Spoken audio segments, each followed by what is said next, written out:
She's a solo animal rescuer who doesn't depend on donations.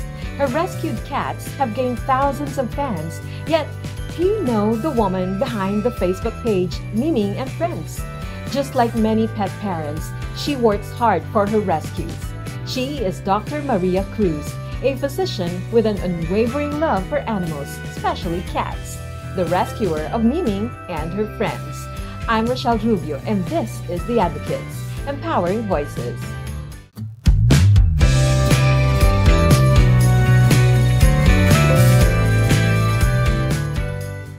Ming and Friends is a popular Facebook page among cat lovers with an organic following of over 85,000. Yet, behind the heartwarming posts, funny memes, and glow-up transformations of once feral, abandoned, or neglected cats, the woman behind the page is rarely seen.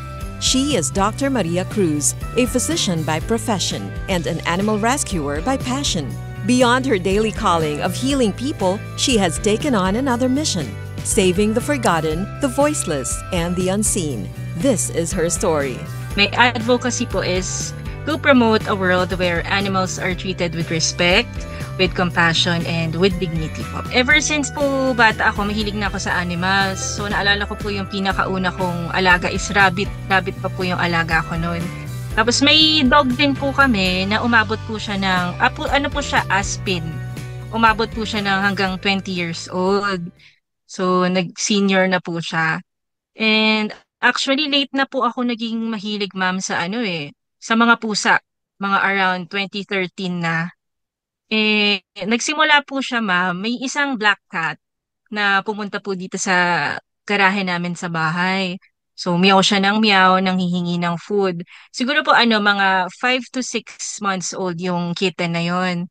So, hihingi siya ng food, kukuhanin niya yung food, dadalhin niya somewhere, hindi niya kakainin. Dadalhin po niya, tapos sinundan ko. Ang ginagawa po niya is binibigay niya po sa isang older cat na feeling ko po, yun po yung mother niya, mother cat niya. So parang ako, nanlambot yung puso ko noon. Iba rin po pala magmahal yung mga cats dun sa mga family members nila like mothers. Unfortunately po, umuwi na lang po siya noon na nanghihina. Hindi pa po ako kasi masyadong maalam sa kung paano alagaan yung mga cats kasi bago pa lang po akong nahilig sa cats noon. So doon po nag-start yung pagmamahal ko sa mga pusa na every time pag nakakakita po ako sa kalsada, I would rescue them, pupulutin ko po. Kahit po nasa highway yan o busy road, talagang hihinto ako, kukuhanin ko, lalabas ako ng kotse. Or every time naman po may isang establishment, nakita ko may pusa doon or may aso, may stray cat, bibili talaga ako ng food. Tapos bibigyan ko po sila. Kasi para para po sa akin, masaya po kasi sa feeling yon. Tapos alam ko na yung buong araw na yun makakasurvive sila kasi hindi po sila gutom. Kasi hindi na po sila kailangan magkalkal ng mga basura, kumuha ng food doon. So yun po, parang doon nag-start na yung compassion ko po doon sa mga stray cats and dogs po. She was then 23 years old. That small act would change her life and the lives of countless cats. What began as a single, touching encounter with a stray soon grew into a journey of compassion, one rescue at a time. By 2015, she has moved beyond simply feeding strays to actively rescuing them. And in 2019, she created the page Ming and Friends. Ang first ko po, isa sa first ko, yung mother po ni Mingming ata yun. Hindi ako sure kasi kakulay po niya. Bale, yun po, kinuha ko po si Mingming. Tapos hanggang sa dumami na po yung mga na-rescue ko po na mga cats. Nag-start po yung Mingming and Friends noong November 2019. Parang katuwaan lang po. Yung main purpose ko lang po kasi noon is to share funny and cute pictures ng mga cats ko. Tapos gusto ko lang po i-share yung daily life ko with cats. Yung as time went by po, na-realize ko na, ang dami palang mga mahilig sa pusa. Tapos ang dami po nagla-likes, nag-share ng mga pictures. Tapos na-realize ko din po na, madami din palang mga nag-rescue ng mga cats na katulad ko. Tapos doon po, nag-start na gamitin ko yung social media as a platform po to promote na animal welfare and responsible pet ownership po. The story of Ming. What makes Ming so special that she became the face and heart of Dr. Cruz's page? And who are the other furry companions, the friends of Ming Ming that complete the joyful, chaotic, and love-filled home of the rescuer?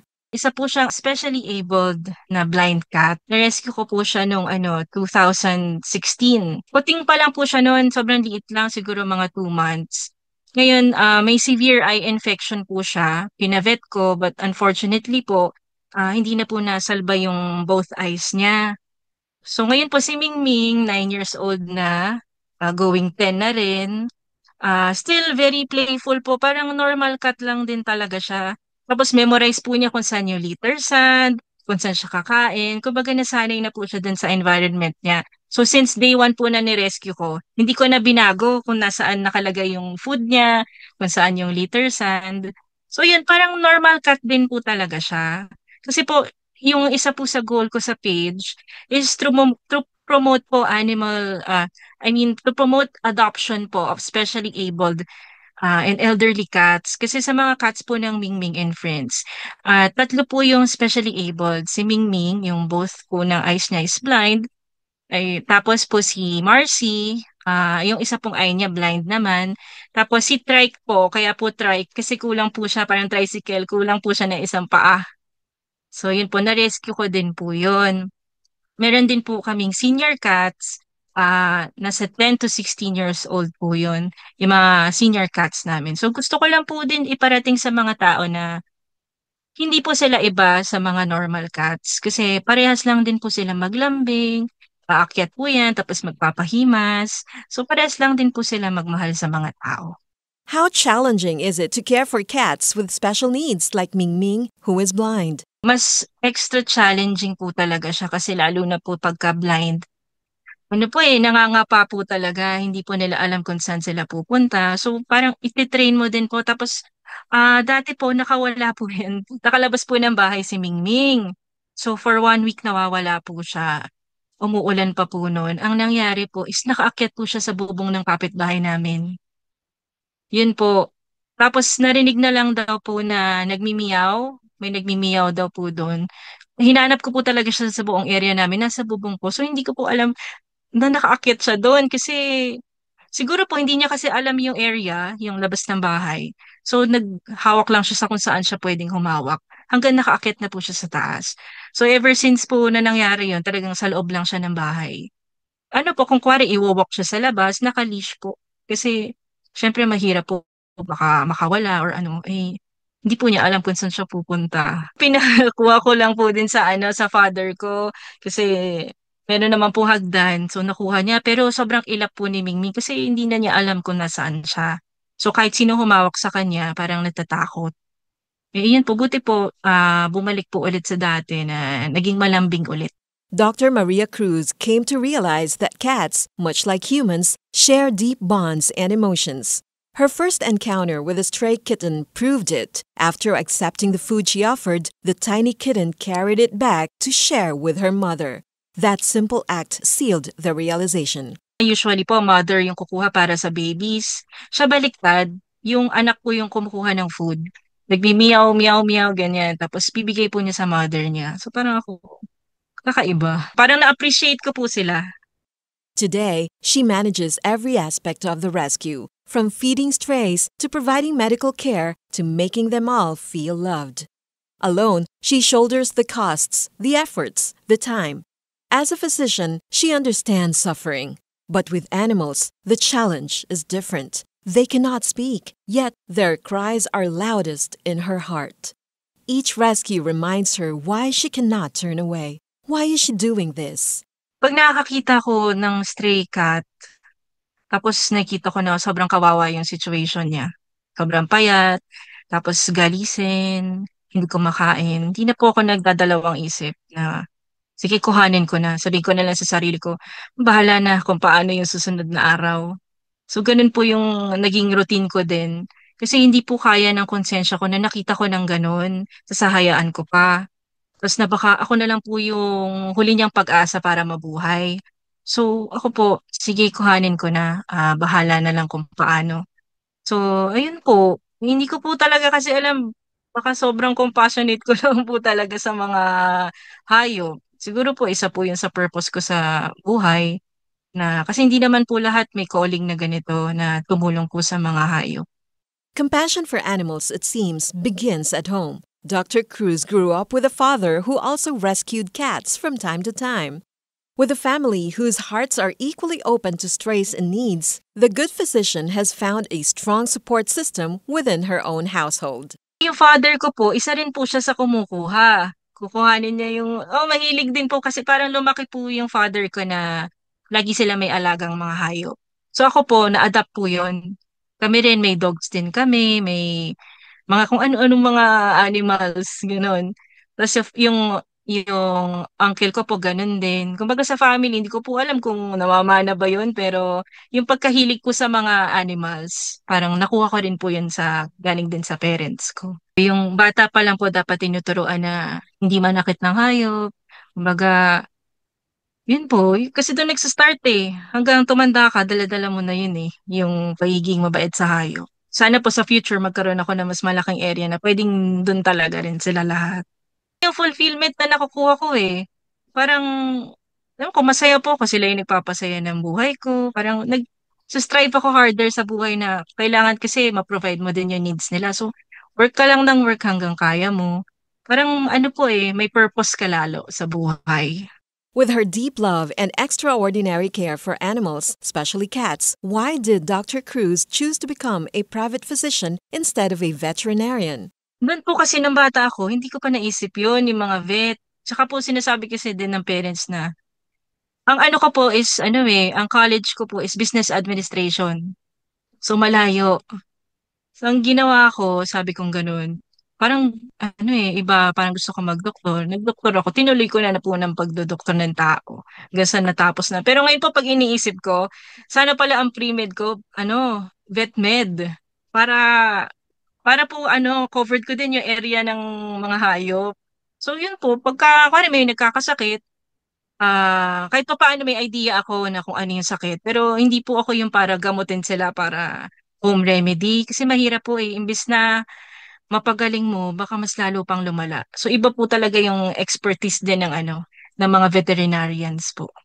What happens once she takes in a rescue? Dr. Cruz begins by isolating them for safety, then brings them to the veterinarian for proper tests and treatment. When they're ready, she has them spayed or neutered. She has also practiced TNVR, trap, neuter, vaccinate, release, though many of the cats still return to her, mostly for food. A firm believer in spaying and neutering, she sees it as the key not only to controlling the stray population, but also to giving these feline friends a healthier life. Siguro mga 3 yon, yung napakapon ko tapos nirelease ko. Pero hindi naman po sila umaalis sa area, so dito lang din sila. Kasi nasanay na po sila na may pagkain dito na lang ako. Kesa sa lalayo pa ako. Ayun po, ang una ko po kasing ginagawa is once nakapag-rescue ako, iaano ko siya isolate. Kasi yun po yung advice ng vet ko. Since stray po sila and exposed sila sa environment sa labas, may possibility na may mga sakit eh. So, pwede pong may respiratory, may gastrointestinal, yung mga sabulate po. No, para po hindi rin po, kumbaga, mahawa yung mga existing cats ko po dito sa bahay.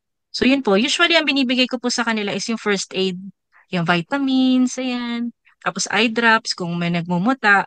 Pero after po noon, kung hindi pa rin okay, punta na po ako doon sa trusted vet namin. Kasi syempre po, mahirap nga po yun nga po sabi ko, mahirap yung home remedy lalo na pagka severe yung sakit ng pusa.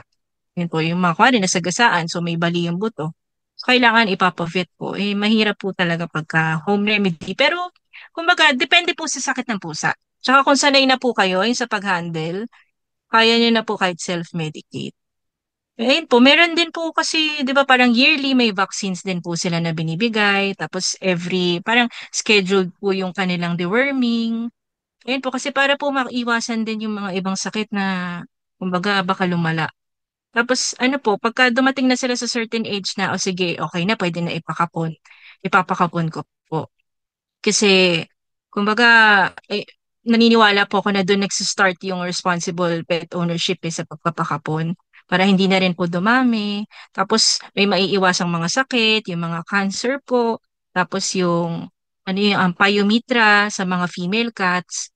Ayun po, para maiwasan din yun and magiging healthier po sila eh. Kumbaga, bumibigat po sila, nag-gain ng weight.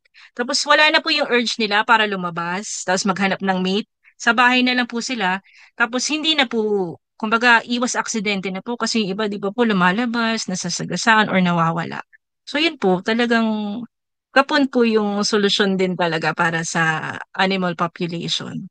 In the past, Dr. Cruz rehomed some of her rescues, but after seeing that the adopters did not provide the proper care, she made the decision to keep the remaining cats with her. Nagpaampon po ako ng two cats. Magkaiba po yung nag-ampon. So, pina-adopt ko.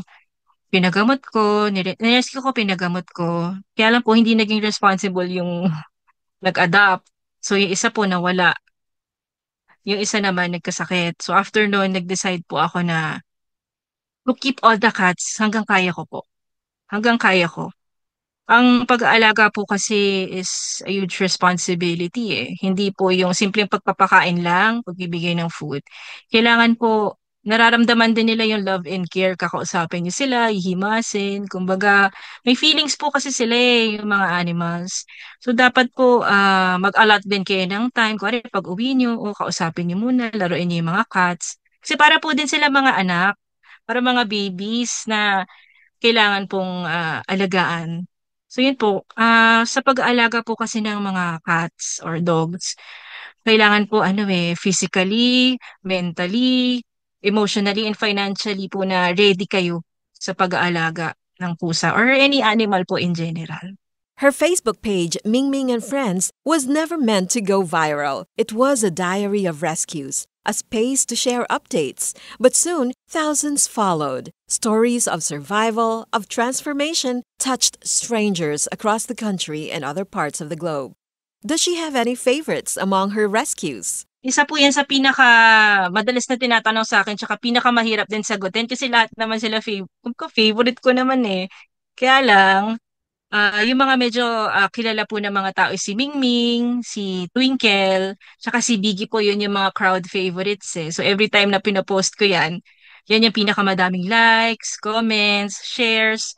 Pero yung pinaka-favorite ko po, kung talagang tatanungin ako, is si Harry po. 7 years old na din siya. Tapos, siya po yung pinakamalambing tsaka pinakamabait. Ang gagawin po niya pag matutulog na ako, tatabihan. Tapos, igaganon niya yung ulo niya sa arm ko. Tapos, makatulog na rin siya, sabay kami halos gumising. Siya po yung pinaka parang favorite ko. Tapos, ano po yan fighter. Kasi ilang beses na din siya nagkasakit. Kumbaga, sakitin po talaga, may mga cats kasi nasakitin din eh.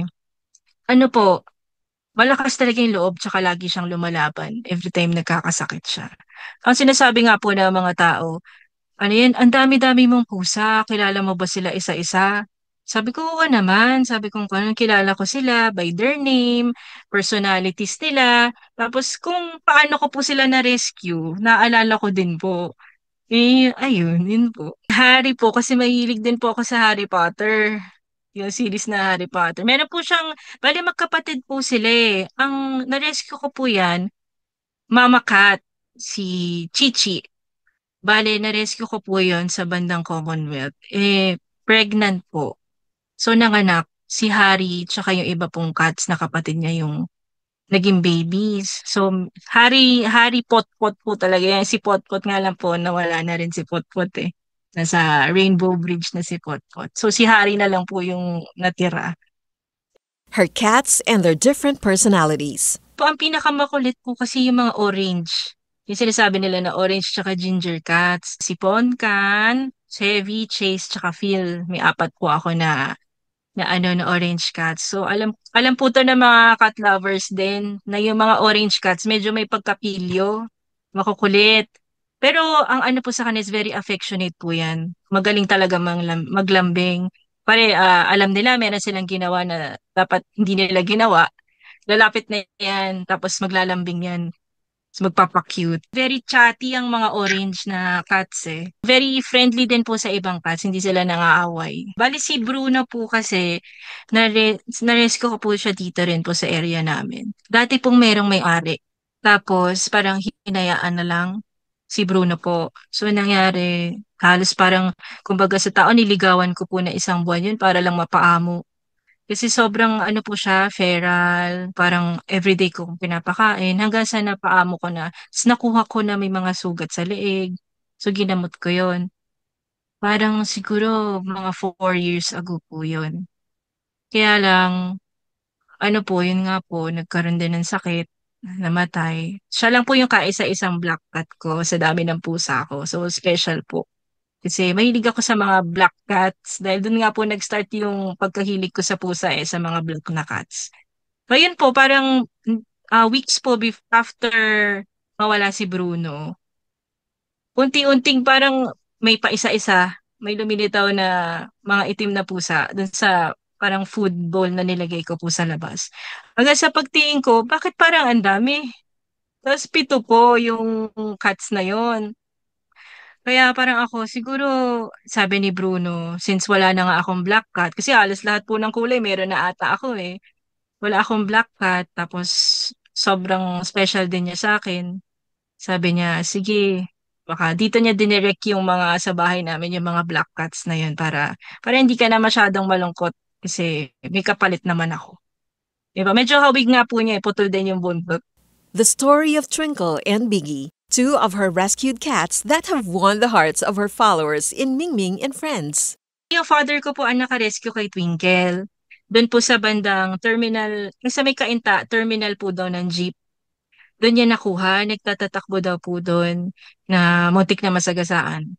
So kinuha niya po, ano po yun, may sakit eh. Parang sipon po, sinisipon po ata siya nung panahon na yun. So sobrang payat, butot balat. Hanggang sa, yun po, na-admit pa po yan ng siguro 1 week sa vet. Ang parang diagnosis nila is baka asthma kasi ayaw maalis yung parang wheezing niya, yung tunog na parang hinihika. Pero nung ano po, parang okay na siya, naging better na, naging normal naman na yung health niya. Hanggang sa, yung face po kasi ni Twinkle, siya yung kaiba dun sa ibang cats eh. Parang poker face na hindi po siya nagsasmile, yung nakaganon lang, tapos mukhang masungit. Kaya po yun yung parang naging label sa kanya ng mga tao. Sila nga po nagsabi, uy, yan na naman si Madam. Yung gano'n, si Madam Twinkle na parang untouchable na pusa. So, yun po, doon na nag-start yung, isa po siya sa parang favorite ng mga tao na nakaka-relate din sila sa kay Twinkle. Kumbaga kasi sa mga captions ko po, ang laging dating ni Twinkle is masungit, mataray. So, ayun po, natuwa yung mga tao na appreciate ko naman po na natutuwa sila dun sa mga funny captions na nilalagay ko na hindi ko po talaga inasahan din na sisikat. Sa isang drugstore po, na-rescue ko si Biggie sa Quezon Avenue. Kasi bibili po ako ng gamot dun para dun sa isang cat ko na si Lolo Bong, yung senior cat ko. Bibili ako ng gamot dapat.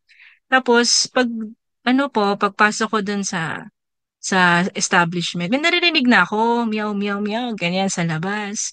So paglabas ko po, lumapit na lang bigla sa akin. Nanggaling po siya sa isang nakapark na van, na parang matagal na po siguro yung van na doon, baka doon nga po siya nakatira. Lumapit lang po. Tapos nagpakuha na, hindi yung katulad po ng iba na tumatakbo, umiiwas. Hindi po, sumama talaga, tapos meow ng meow, na sobrang payat. Tapos, ganun din, same butot balat, ganun po eh. Tapos, hanggang sa, ayun po, lumaki na ng, parang nag-gain na po siya ng weight. Nasa 5.5 kilos po siya. Pero tinanong ko naman po sa vet na sa healthy range pa naman daw. Kaya lang parang monitor yung food para hindi masyadong tumaba. Yun po, si Biggie po pagka ano yan, sabihin mo, kumbaga matalino po yun eh. Kasi parang ang sabi po nila, ang tuxedo cats, yung parang may black na ganon, isa sa parang most intelligent na klase ng cats. So, ewan ko po kung totoo. Pero based sa experience ko, pag sinabi mo kay Biggie na roll, iikot po yan. Tapos papakita niya yung belly niya. Siya po yung tanging ganon. So, ayun po, naging ano rin siya, favorite din siya ng mga tao kasi cute, mataba, kumbaga nakakatuwa po. Ay, kain lang ng kain, pero kumbaga, ano po, sobrang likot. Maligalig siya na cat. One unforgettable rescue unfolded in the middle of Agam Road in Quezon City, a miraculous operation that left a lasting mark on Dr. Cruz. Risking her own safety, she rushed into traffic to scoop up a seemingly lifeless cat that had just been run over by two cars. Drivers honked impatiently as she cradled the fragile body in her arms. Against all odds, the cat survived. Dr. Cruz named her Agham after the very road where her story of survival began. Ang pinaka-memorable po sa akin is yung pag-rescue ko po kay Agham. Bale, December 3, 2021 po kung maaalala ko is ano po yun, gabi, 10 p.m. Nagmamaneho po ako sa Agham Road sa Quezon City. May nakita po ako na white cat na nasa kalsada. Nakahandusay na doon. So akala ko po wala ng buhay. Yung two cars po sa harapan ko, sinagasaan pa siya. So parang ako, ba't naman kayo ganun, pwede nyo naman iwasan. So bumaba po ako kahit ongoing yung traffic, kahit galit na yung mga driver sa likod. Kasi wala na po akong pakialam. Basta itatabi ko tong pusa kahit patay siya o buhay siya. Kasi kawawa naman na gano'n na nga yung sitwasyon, tapos masasagasaan pa siya paulit-ulit. Nung pagkuha ko sa kanya, pagpasok ko sa kotse, humihinga pa, gasping. Yun, hirap na hirap, tapos umiiyak po kasi in pain dahil nga po nasagasaan siya na ilang beses. So agad po naghanap ako, 11 p.m. na po ng gabi, naghanap ako ng 24 hours na na vet clinic. Sabi ko, hahanap ako, umabot pa po ako hanggang Caloocan kasi doon po yung 24 hours na may x-ray, lahat ng procedures nandun. So, hinuk po siya sa oxygen, lahat po na necessary na mga procedures ginawa sa kanya. So, ang nakita po sa x-ray at saka sa ultrasound is internal bleeding. Kasi nga po ilang beses. Pero ang nakakapagtaka po dun is wala pong bali na buto. Yun po yung nagulat ako. Sabi ko, talaga parang imposible kasi ilang beses siya nadaanan. Tapos yun daw po yung internal bleeding lang daw po. So after 5 days, na-admit kasi siya, kumain po siya sa sarili niya. So sabi ko, miracle. Kasi na ganun yung nangyari, ganun yung sitwasyon mo. Tapos nabuhay ka pa, lumaban ka pa talaga. At saka na-discover din po namin na senior cat na din pala siya, si Agham. Senior cat, tapos partially blind na po kasi may cataract yung both eyes. So yun po, naniniwala po ako na talagang dinala ko doon sa sitwasyon na yun, sa area na yun, sa specific time and day po na yun para masagip po si Agham. Kasi kahit pa paano po nabuhay po siya ng 2 years sa amin. Hindi ko talaga makakalimutan yun kasi, 'di ba, parang grabe kayo, tama na, wag niyo nasagasaan. Bumaba talaga ako, kay magalit kayo sa akin o hindi. Yung bumubusina na ng sobra, ganyan, nagalit po. May buhay po yun eh. 'Di ba? Parang tao lang din po. It seemed like fate placed her at the right place at the right time to be Agham's angel. Right time, right place, right everything. Kumbaga, nandun po ako talaga. Kasi kung iba po, hindi po naman gagawin kasi na bababa pa at kuhanin yung pusa na akala mo naman patay na, pero yun pala, humihinga pa. Parang sobrang faint na nung konti na lang talaga yung pag-asa niya mabuhay, pero lumaban siya. On her page, Ming Ming and Friends, most posts radiate good vibes and joy to her thousands of followers. But behind the heartwarming stories and the delight of caring for so many cats are there hidden struggles and quiet pains that she rarely shares. Gaya po nung sinabi ko po noong una, yung goal ko po talaga is magpasaya. Mag-post ng funny pictures, ng mga memes. Kasi nakakataba po ng puso every time na may magsasabi, uy, napasaya mo yung araw ko. Uy, yung mga post ng cats mo, inaabangan ko sa page. Tapos meron pa pong specific na follower na naging kaibigan ko na rin. Ang sabi po niya, alam mo, yung cats mo yung naging source of happiness ko nung nawala yung mother ko nung pandemic. So parang ako, ganun po pala yung impact na para sa akin, nag-post na naman ako ng simpleng picture. Tapos ganun po pala yung impact sa ibang tao. So nakakagulat po na ganun. Ah, tsaka ma'am, given na talagang mahirap po talaga financially, no? Considering na mag-isa lang din po akong bumubuhay sa kanila. Pero ang pinakamahirap po, yung every time may nagkakasakit. Kasi parang anak ko na rin po talaga sila eh. Kung ano yung nararamdaman nila, nararamdaman ko.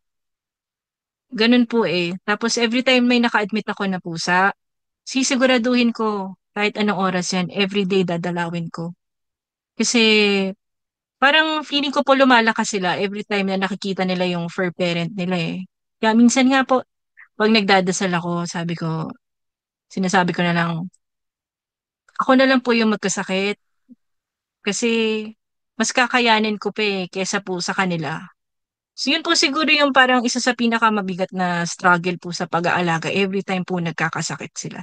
Yung financial po kasi magagawa ng paraan eh. Pero yung nakikita mo na nanghihina yung alaga mo, na inalagaan mo ng ilang taon, yun po yung pinakamabigat. Tapos may nagsasabi nga din po, ang dami-dami mong alaga, parang baliwala naman pag namatayan ka ng isa o dalawa dyan eh. Sabi ko, yung totoong animal lover, cat lover, ramdam yung sakit kahit isa lang yan or dalawa. Kasi, kumbaga, we treat them as part of our family eh, yung mga cats natin or dogs natin. Yun po yung siguro hindi ko na lang minsan pinapakita or sinasarili ko na lang din. Kasi kailangan ko pong lumaban, tapos tatagan yung loob ko. Kasi marami pa pong umaasa sa akin na iba. Pag may nawala po, meron pa ring matitira. Meron pa ring darating. Kapag ganun po eh, tsaka kung manghihina ako, manghihina din po sila. So yun, go lang sa buhay, laban lang po kung ano man yung pagdadaanan. Those who care for animals understand that compassion often comes with costly veterinary expenses. Mahal pa po yung mga laboratory exams niyan kaysa sa tao eh. Totoo po yun. Kahit magkano, basta mabuhay lang po, talagang gagawa natin ng paraan eh. Kung ganun po. So, siguro po, kasi tatrabaho naman po ako as private po na physician, kahit pa paano nakaka-survive naman po kami ng mga pusa. So, minsan po, sumasideline ako, yan, mga online consult. Ang mga pasyente ko nga po, yung mga followers ng page eh. So, sabi ko, sabihin nila, oh, magkano yung bayad, magkano ang fee mo? Sabi ko, kayo na po bahala kung ano man po yung ibibigay nyo. Talaga namang ilalaan ko para sa mga pusa eh. Ibibili ko yan ng cat food, ng cat treats, ng litter sand. So minsan nga po, ang bayad nila sa akin, cat food. Ipapadala nila sa bahay. So sabi ko, mas maganda nga yun, mas gusto ko yun, di ba? Kasi para sa mga pusa. So kasi po ang gastos ko, pag inano po, ikinumpute ko rin. Sabi ko, 30,000 pesos, at least 30,000 pesos for their food, medicines, mga liters and mga other necessities. Maliban pa po dun, pag nagkasakit, yun nga po sabi niyo, pag nagpa-vet, minsan umaabot ng 20,000 pesos, isang pusa lang yon. Dati po umabot pa po ako ng 120,000.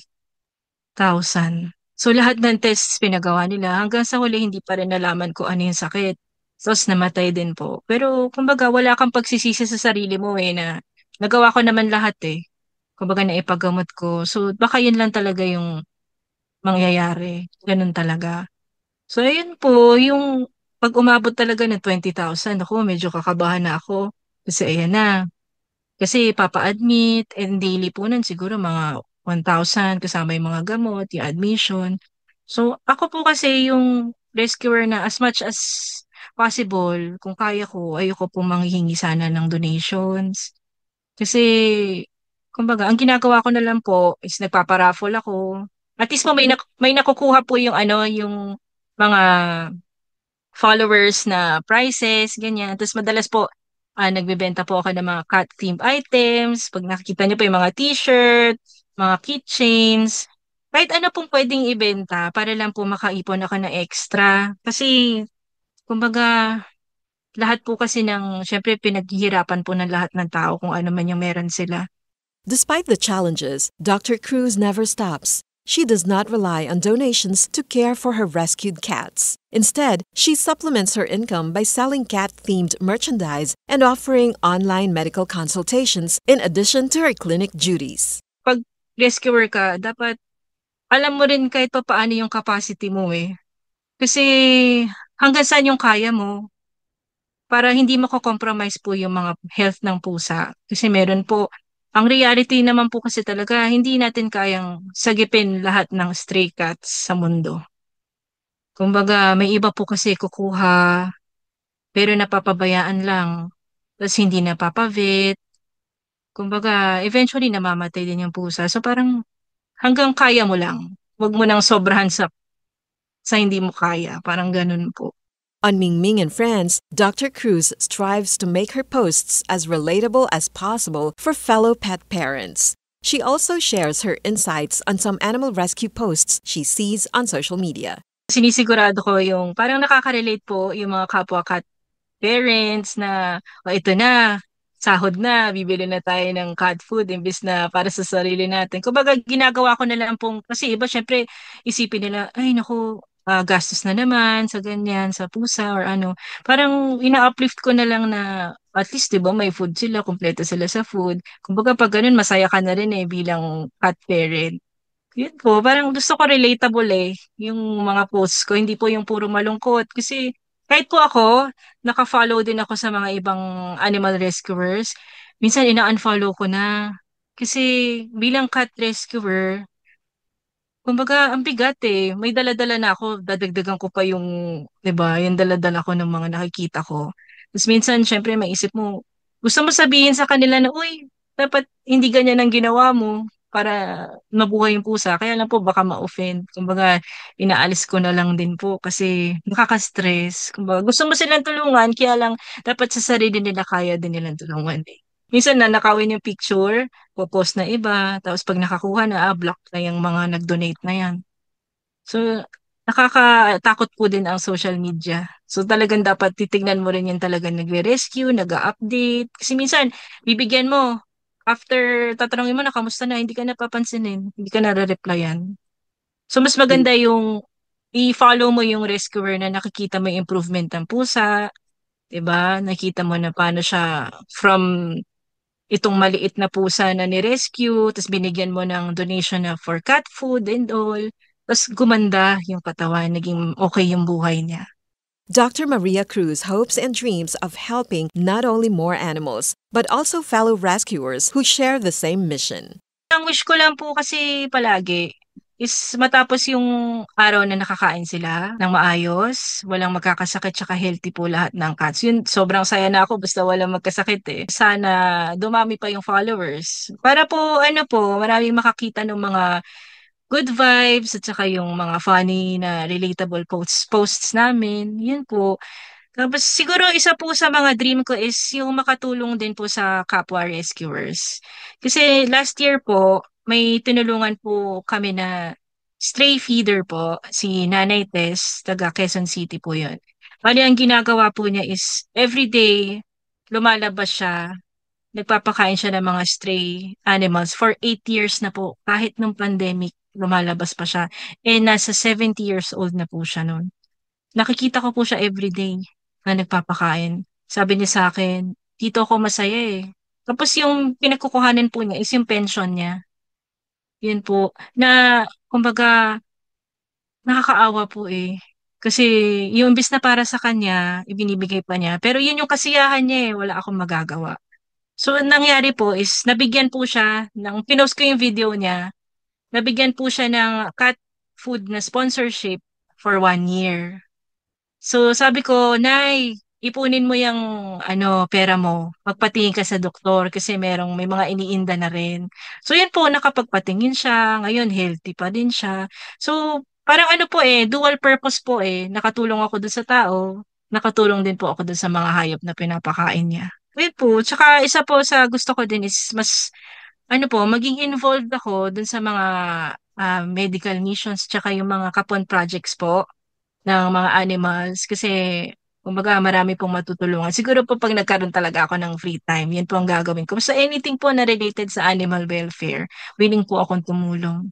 Kasi ito po ang isa sa pinaka, kumbaga, ko po alam kung imposible pero hindi naman masamang mangarap, magkaroon po ako ng pet shop at saka ng vet clinic. Kasi alam ko po yung hirap, yung gastos. Di ba po kung makapagpatayo ka ng vet clinic na low cost, marami kang matutulungan. Yung pet shop, kumbaga patungan mo lang ng konti para may kita ka. Pero kumbaga reasonable yung presyo. Hindi yung iba sobra-sobra po yung patong Kasi hindi na nakakabili ng mga cat food yung mga animal lovers. In the end, she is not just a doctor, not just a rescuer, She is an advocate who chooses to see value in every life. And in her story, we are reminded, compassion is contagious. And when shared, it saves. Masakit po talagang tignan, lalo na bilang cat rescuer, animal rescuer. So, gusto ko lang po sabihin sa kanila na may buhay din yung mga pusa at saka aso. May karapatan po sila. May pakiramdam din sila gaya nating mga tao. Kasi sabi nga po, 'di ba, kung hindi mo kayang pakainin, 'wag mo na lang saktan. Yun po. Tsaka lagi niyo pong kumbaga always put yourselves in their shoes. Kunwari, paano kung ikaw yung sinasaktan ng walang laban? Paano kung kayo yung walang boses, hindi kayo makahingi ng tulong? Tapos yung kumakain ka ng tira-tirang pagkain sa kalsada para lang makasurvive. Paano po kung ganun? Kumbaga, naniniwala po kasi ako na kung ano yung ginagawa mo sa kapwa mo, pabalik sa'yo yun eh. Tapos, always choose po to be kind sa tao, choose to be kind sa mga hayop. Kasi, yun po eh, talagang mas magiging maganda yung mundo natin pag gano'n. So, always have a good heart.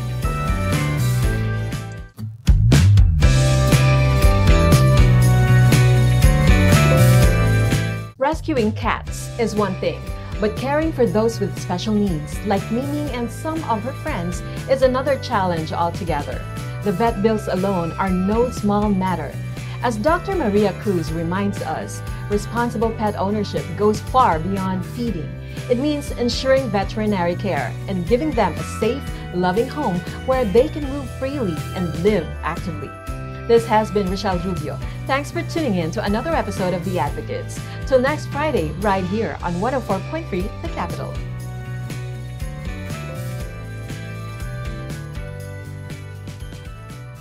This is where the voices of the voiceless are heard. The Advocates, Empowering Voices, hosted by Rochelle Rubio on 104.3 The Capital.